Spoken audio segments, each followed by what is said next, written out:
100 symbols. Then here I have to draw 100 arcs to show it to you. I don't know what to do that. Right? This is a good symbol, good library function. No matter what the alphabet size is, all you have to do to go once to the right is write R, notation-wise. Call that function. Go once to the right. Well, okay, go once to the left, of course, we need that.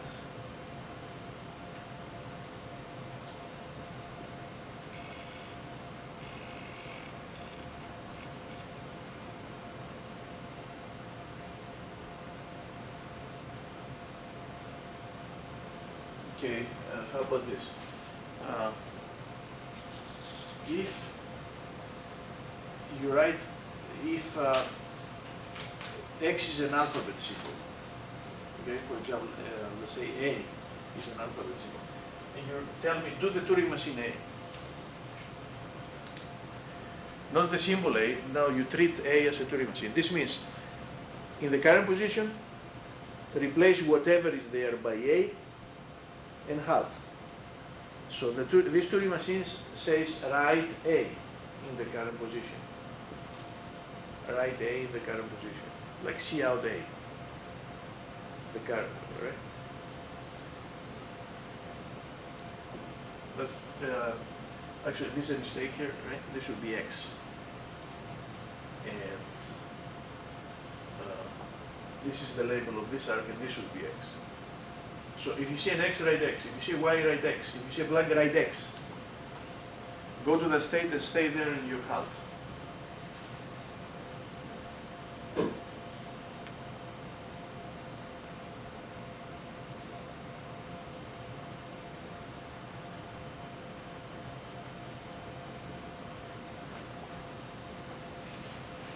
Okay. R sub X means go to the right until you see an X, and then stop, and then halt.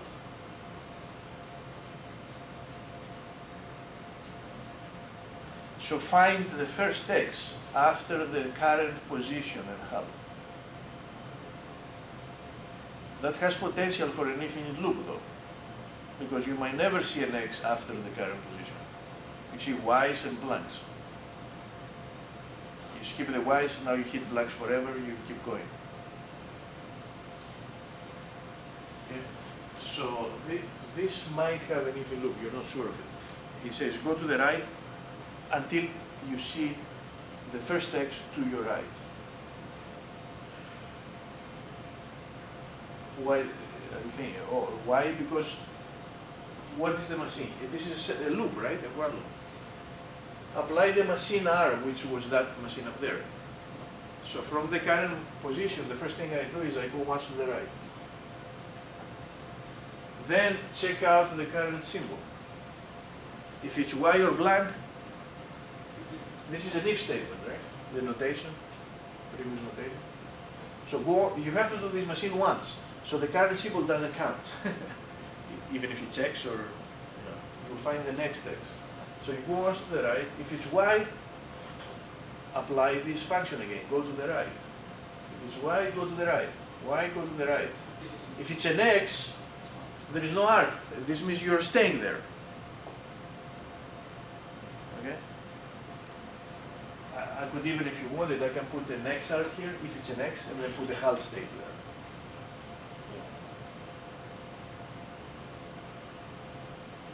Okay, then I can have the L sub X. Go to the left until you see an X. The current position doesn't count. Left subscript X means go once left and don't stop unless you see an X. Now this has potential for trouble too. L sub X.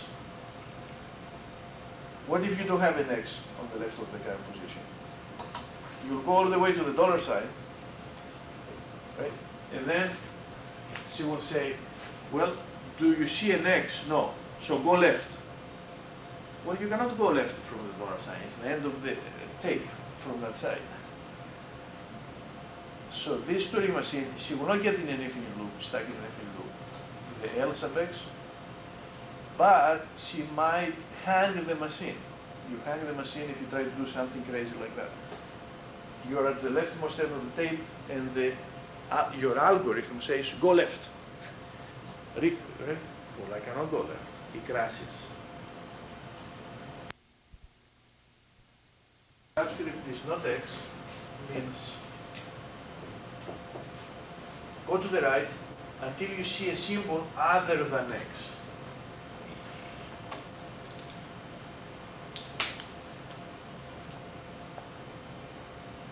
That's useful if the alphabet is too big, 100 symbols. Instead of writing, okay, go to the right. Yes. Well, that's, yeah, go to the right. And, this X is the title here. It's supposed to be a subscript, right? Not X. R subscript, not X.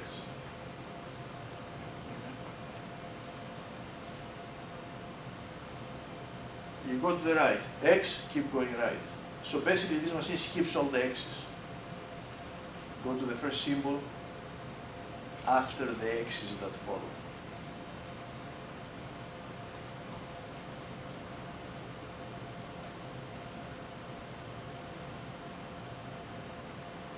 That's guaranteed to terminate because there is no way you will have infinite number of X's following it. You have finite strings. So somewhere you have a blank. Go to the right until you see the first non-X. Go to the left until you see the first non-X.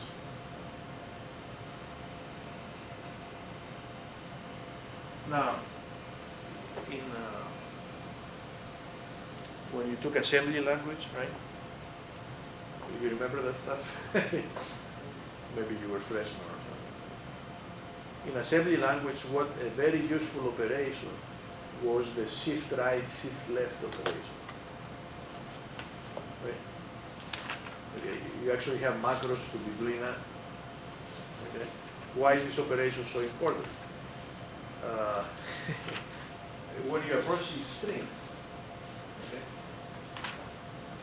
you will see when we do some more examples. When we try to do strings. If you have this function, it makes your life easier. Okay, this is a shift right. Of course, shift right means what? Let's say on the tape, you're here, right? This current position.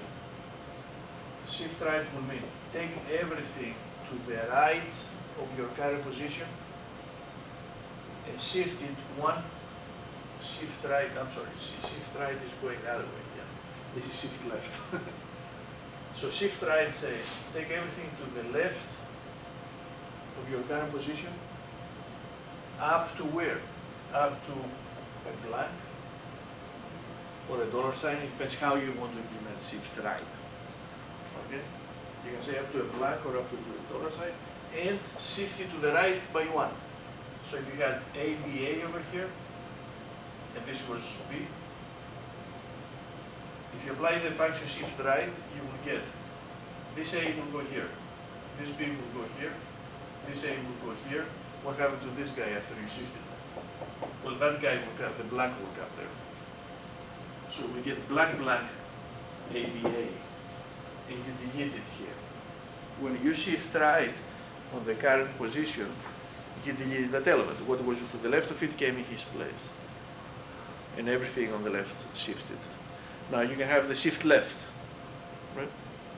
Okay. So shift left by one position. Shift the quantity following the current position to the blank comes over by one. Let's call this function SR and SL. This is actually the program that does the shift right and the shift left. Right? You can build that Turing machine by using the previous notation and the library functions, and then stick the whole new function into the library.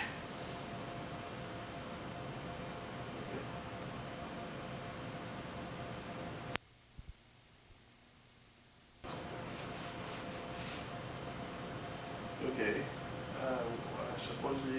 shifting right here. Okay, I want to shift right. Before, don't look at that yet. What conceptually was your algorithm? Actually, let's stop this.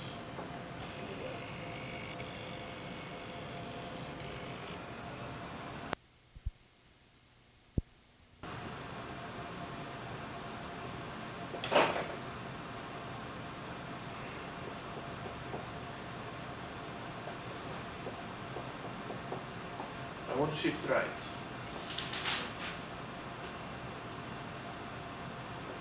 Over by 1. How should I do it? Give me an algorithm, like pseudo language English.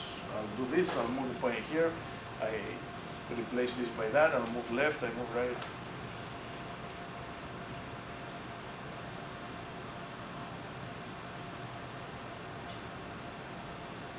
You say you want to shift right by 3 positions? 3 positions?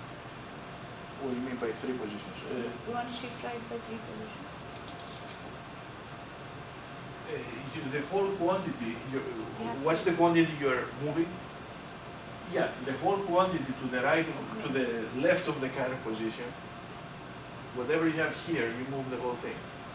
Between whatever you have between the current position and a blank, let's say, or a dollar sign. I don't care. Let's say between blank and that. So everybody should go up. Anyway, then if you shift all this right, you have an empty position here. What do you do with it? Let's take a blank. Let's say that's how I want to do it. What's the algorithm?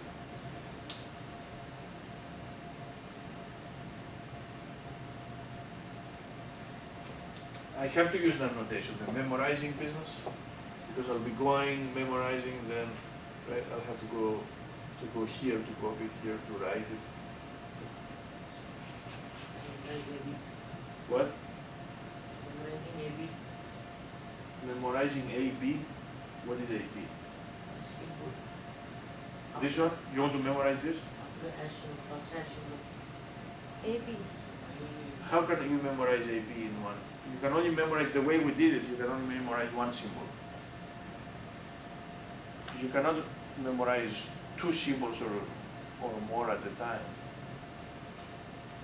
Our way, you can only hold 1 symbol in a variable, not a whole chunk. Okay. Okay, I'm here. What should I do?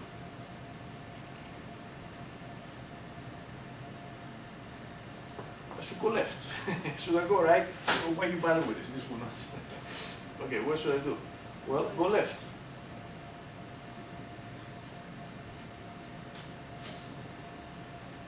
Okay, now, what should I do? I would like, I cannot shift it. I don't have the shift function yet. I'm trying to build the shift function. I'm trying to write a shift function using which library functions? The ones I have so far. I don't have it yet. Right? That's the whole purpose. Okay, so the functions I have so far are this. R, move right. L, move left. R until you see a symbol. Left until you see a symbol. R until you see something other than that symbol. Left until you see. Okay. And then I have these notations. I can put machines together. Okay. Do like this. Okay. Followed by this. This means you write an A. I also have, I forgot to say, the write machine, write an A. And then I can put unconditionally machines together. Run this, then start running this, then start running this, you know. And also I can put machines conditionally together. Run this machine, then if you see a B or something, okay, go right and write a B, write an A or something. Okay? And then the other notation is run this machine. If you see an A or a B, memorize it in W, and then run this machine. So I'm allowed to use all these library functions.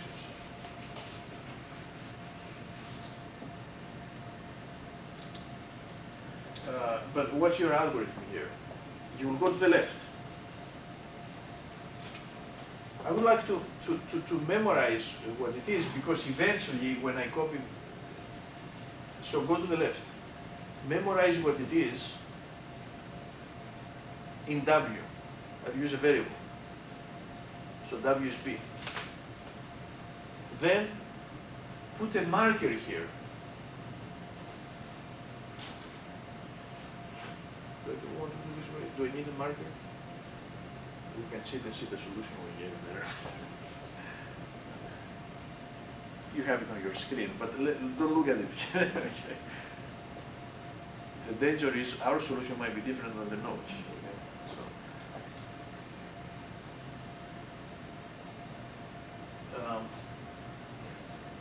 So go left. I would like to take that B. Okay, then I would like to go right and I write B here. So I memorize it into W, I go to the right, I write W. Okay, now, go left. The problem is, if I go left, I forgot where, which one did I just copy? I just copied something. Right?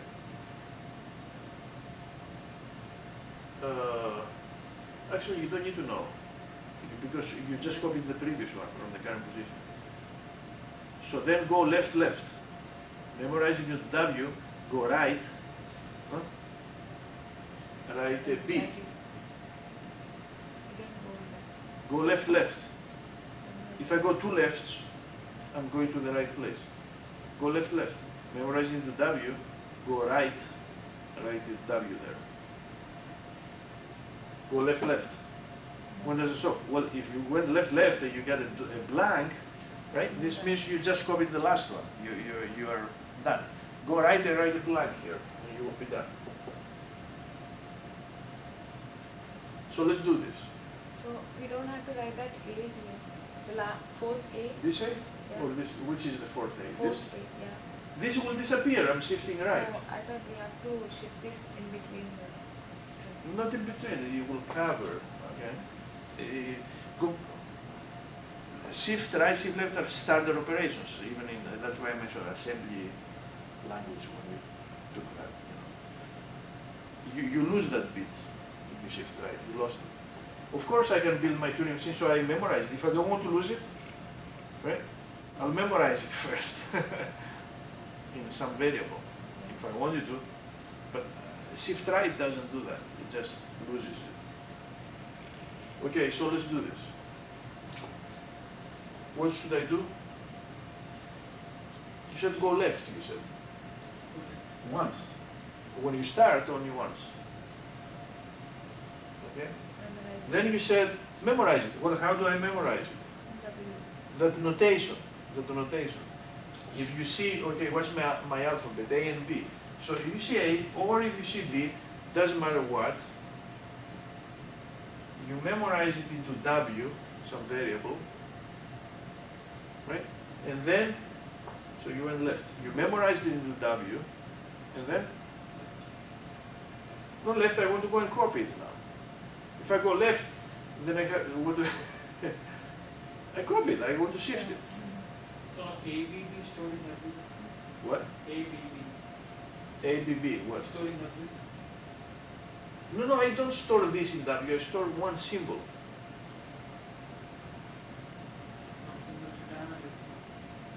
I move one symbol at a time, right? So what should I do now? Right.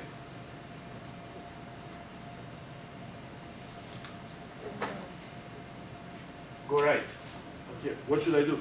Right. Right W. How do you know it was B? It could be A. Right W. Right W.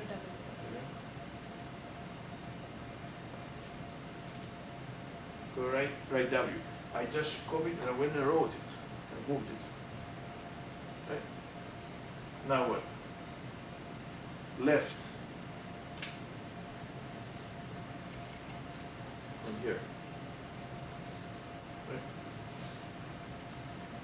Now what? Left. To do left, I can come here, can't I? Left. So when you start, that's the starting symbol there. See, when you start, you only do one left. but after the first process, you do left, second left. Now you're left, you're here. Again, Memorize it. go right and right. Go to the right once, write it. So this B will come here. Go left, go left, right? Okay, memorize it. Okay. Go right. Now you go left as long as you go left with your second left. If you see an AB, you memorize it and you do. Right? When will this stop? If you see a blank space. This means, so here I must have a conditional. If I don't see an A or B, so if I see a blank space, if I see a blank, right? Or if I see a space, whatever. Then what do? I don't memorize it. This is an indication I copied the whole thing. I moved it. So what should I do here if I see a blank? Stop. Not stop, because then you will leave that A. You will have moved it, A, B, B, but this A will still be there. Because you went left, you went left. You want rewrite? Go right. Go right. Right, right. So if you see a blank, go once to the right, write a blank. Now you have done it. Now the tape will look like, and you started here, right? And you will have moved it. You lost the current position. The rest is the same. Okay? But where are you on the tape? Here. Suppose we don't want it to be here. When we're done shifting, we want to go back where we started. I would like my machine, when I say shift, shifts is still there. So I have to continue this. So how do I go back to where I started? So you went to the right, you wrote blank. Then what should you do here? I just want to move the pointer. Move back to where I started. Huh? To where? Move to the right. Now, what's the problem? We got a problem now. I don't know where I started, because the problem with this could be other stuff. Right? Unless this was, if this was a blank, you know, I could go to it and go left once, and that's where I started.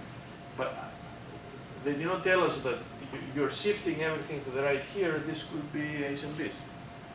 So my problem is I will not know where did I start. I cannot go back to it. That's my weakness right now. That's why the answer in the notes looks a little bit different than this. Right? So to fix it, what do I have to do?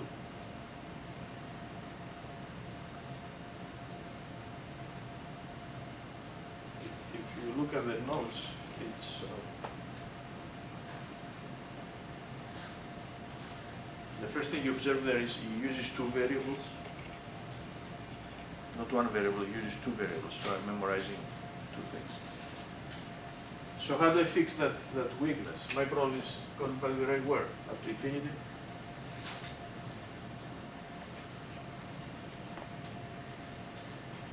Look at the notes, can you figure out why I have two variables?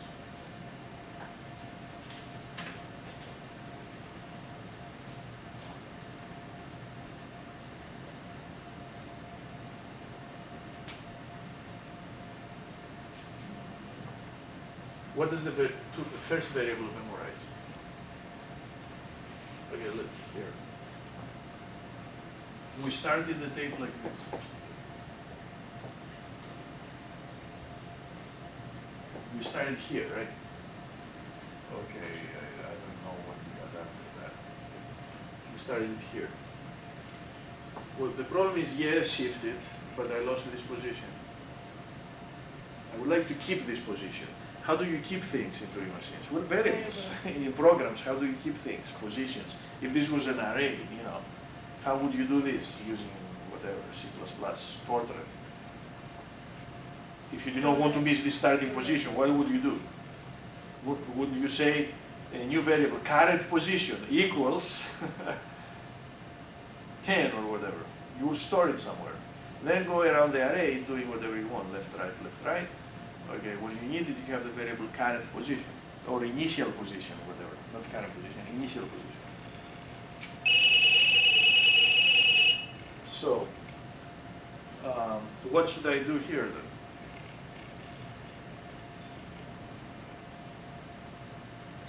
To know the position, store the position. But I cannot store, these positions are not numbers. I don't know here, is it 10 or what? I don't know what the position is. How about putting a marker? Put a marker, a new symbol. What's your alphabet? A, B. Oh, pick a new symbol, 1. That is not in the alphabet, so you can recognize it. It's distinct. So your first job here is my modified algorithm. So I'll keep the position. When you start, I don't put the marker because, yeah, I put a marker there. That's my first job. Right? I put the marker. Oops. 1. Then go to the left.